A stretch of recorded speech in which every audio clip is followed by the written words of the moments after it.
Buenos días. Siguiendo con los ejes de esta convocatoria, encuentro, que es la experiencia personal e institucional respecto del encuentro en Roma, el contenido del documento y, bueno, las situaciones después en clave local, ¿no? Digamos, cómo aplicamos, cómo vemos eso. A mí, en primer término, en lo personal, me impactó y me asombró dónde se desarrolló el encuentro. Primer tema, se desarrolló en el Vaticano, ¿no? Entonces, me sorprendió y me puso alerta, en el buen sentido, y expectante de los contenidos que iba a tener ese documento. No puedo disociar el documento, la convocatoria del Papa Francisco. No se puede disociar. Y en el caso de Francisco, que tiene que ver con el documento y con el camino que eligió para conducir la Iglesia, ¿no? Me refiero. Tomo algunas palabras de él cuando decía que los obispos, cardenales, tienen que ser pastores con olor a oveja. Y realmente él es un pastor con olor a oveja. No puedo disociar cuando se tomaba el subte para ir a Floresta. Me refiero, su ejemplo de vida fue esa. Y en ese sentido, el marco general y el camino que emprendió Francisco para conducir la Iglesia, que desde mi modesto entender, ojalá que dure muchos años, para poder ir concretando y avanzando por ese camino para que los que lo toquen en algún momento suceder, no se pueda volver atrás, ¿no? Esta es un poco lo que a mi modesto entender veo. Y dentro de ese marco vi el documento.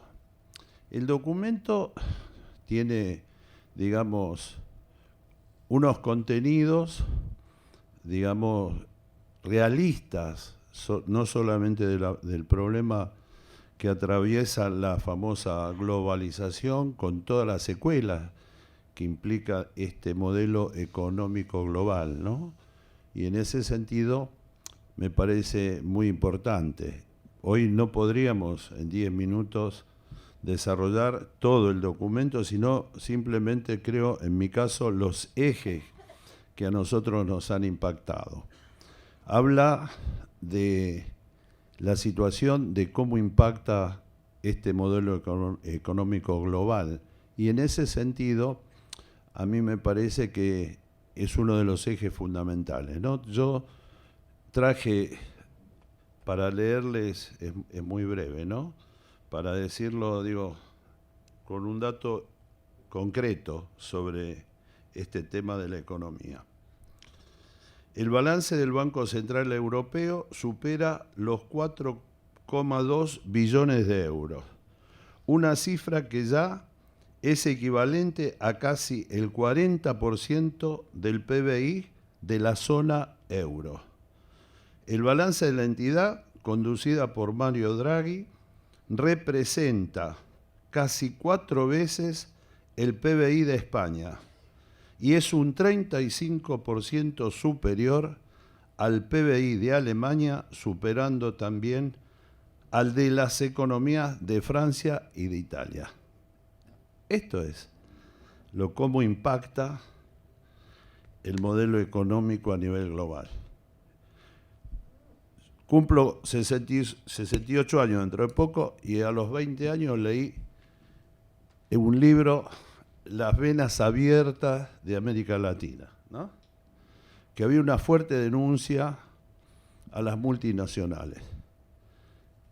Lo que escribió Galeano en aquel entonces, comparado con lo que yo acabo de leer, eran kiosquitos, me refiero. Porque esto es cómo conducen, me refiero a la concentración económica. Entonces, digo, que este documento y este encuentro en Roma haya tomado estos ejes, me parece fundamental.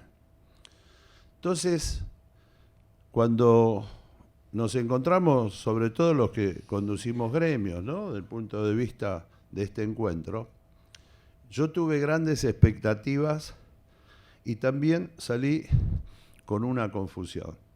Sí, este encuentro en Roma era para formarnos más como dirigentes o para llegar a Argentina y a Buenos Aires y tratar de implementar y militarlo en los lugares y en los sindicatos donde cada uno de nosotros llevamos adelante nuestra militancia. ¿Por qué digo esto?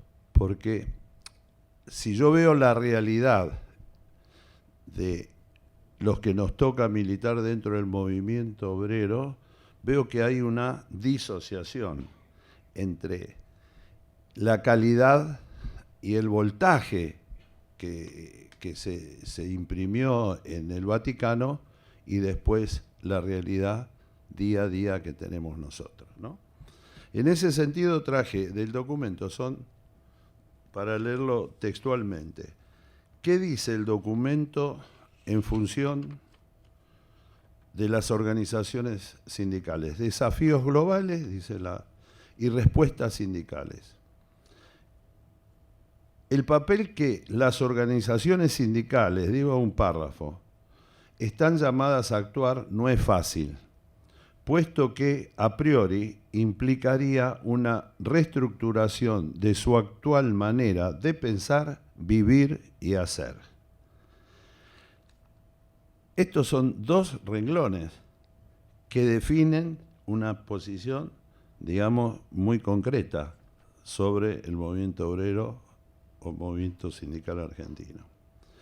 Los sindicatos deben ser el faro de los trabajadores en defensa de los antiguos derechos y al mismo tiempo la brújula para individualizar los nuevos, por efecto de la cuarta revolución industrial caracterizada por la digitalización que está implicando cambios radicales en las técnicas de producción y consumo. Digo, son pequeños párrafos, pero tienen un contenido impresionante. Les cuento una situación que atravesó nuestro gremio en el tema de cuando decimos la digitalización. El gremio nuestro, un gremio que nació en el año 1928 en relación a la telefonía, se fue transformando hoy en el gremio de las telecomunicaciones. Esto es así. Y en ese sentido nos fuimos creciendo, ¿no? En el caso mío, por un tema generacional, somos la bisagra. Del punto de vista técnico, nosotros teníamos que arreglar un teléfono para que funcione. Esa era toda nuestra tarea. Hoy se transporta datos, imágenes, todo lo que significa las telecomunicaciones que van por un caño, por una fibra. Y en ese sentido, hace ya unos 5 o 6 años atrás, elaboramos un convenio que se denomina teletrabajo, que el trabajador trabaje desde su casa. En base a eso nos llevó un año. ¿Por qué? Porque teníamos todas las prevenciones, que la empresa tenía que darle en el hogar su silla, la computadora, con las características del caso, ergonométrica, bueno, toda una situación de que los trabajadores 2 veces por semana tenían que volver al establecimiento para no desintegrarse del colectivo. En fin, tomamos todas las precauciones. Llevó un año o un año y medio poderlo desarrollar. Lo firmamos con la empresa Telecom, fue objeto en ese momento que estaba Carlos Tomada, de ministro de Trabajo, se celebró, se puso como ejemplo porque fue el primer convenio que firmaba un sindicato sobre teletrabajo, una cosa de avanzada. Transcurrido el tiempo, hoy tenemos en esa condición alrededor de 2.500 compañeros, un poco más o un poco menos, trabajando y haciendo teletrabajo. Entonces, ¿por qué menciono eso? Porque paralelamente, producto de la digitalización y de una herramienta fabulosa, que es esta tecnología que se instala en el mundo, pero que a mi modesto entender, yo soy un fanático del avance tecnológico porque es el palo nuestro, es donde el laburo, pero también va a ser un flagelo para las organizaciones sindicales. ¿Por qué digo esto? Porque así como nosotros encuadramos, todos están afiliados, esos 2000 y pico de compañeros, paralelamente hoy hay 250.000 trabajadores que trabajan en forma individual con un contrato directo desde el hogar con la empresa. Y en la mayoría de los casos sin ningún contrato. Esto es el modelo que más le gusta al neoliberalismo. Con eso se termina el contrato colectivo. Es el contrato individual. Hay ya 250.000 trabajadores. El movimiento obrero en su conjunto, más allá de las individualidades de cada dirigente, yo siempre cuando hago una crítica la hago colectivamente y por supuesto estoy dentro de ello. No lo ve, no es tema que se trate colectivamente. Entonces, seguimos manteniendo, que es correcto, las leyes laborales, perfecto, que no nos modifiquen. Por supuesto, eso va de suyo y lo tenemos que pelear. Pero paralelamente a eso nos modifican la forma de trabajo. Y esto se plantea en este encuentro en Roma. Entonces, la dirigencia sindical, y esto lo digo con el mayor de los respetos, y no lo tomen como que me aíslo del colectivo, yo soy parte y soy tan responsable como cualquier otro compañero. Estamos en una situación realmente que a mi entender no se condice con este encuentro. Si vemos la foto hoy, ¿por qué digo esto? Porque a mí este documento me promovió todo esto que estoy planteando ahora y un desafío al futuro. Y en ese sentido, cuando yo comparo ¿cuál es la fotografía hoy del movimiento obrero en la Argentina? Que producto de este encuentro tiene que ver. Y bueno, no traje un PowerPoint, pero se los trato de transmitir. Está dividido en más de 14, casi entre 12 y 14 sectores. Llamémosle, esto no importa, corrientes centrales, movimientos, etcétera, etcétera, etcétera. Entonces, cuando uno sopesa la situación que está viviendo la Argentina, sobre todo el movimiento obrero, los sectores más pobres, y que todavía nosotros nos demos el lujo de estar divididos en nombre de no sé de qué, porque no lo puedo entender, cuando representamos a una sola clase social, que es secundario, como piensan los trabajadores, pero es la única clase social que tiene un mismo objetivo, por eso está colectivamente agrupada con sus programas, con sus leyes. Sin embargo, la dirigencia estamos divididos en 12 y en 15 lugares. Y en ese sentido, ¿qué me promovió el encuentro en Roma? Y me promovió decir estas cosas como primer término, no tener una mordaza en la boca, ¿viste? Porque yo lo digo con mucho respeto y estoy involucrado, soy responsable de la situación, aunque sea en un grado inferior de la situación del movimiento obrero. Entonces, ¿qué es lo que decimos? Primer término, la unidad.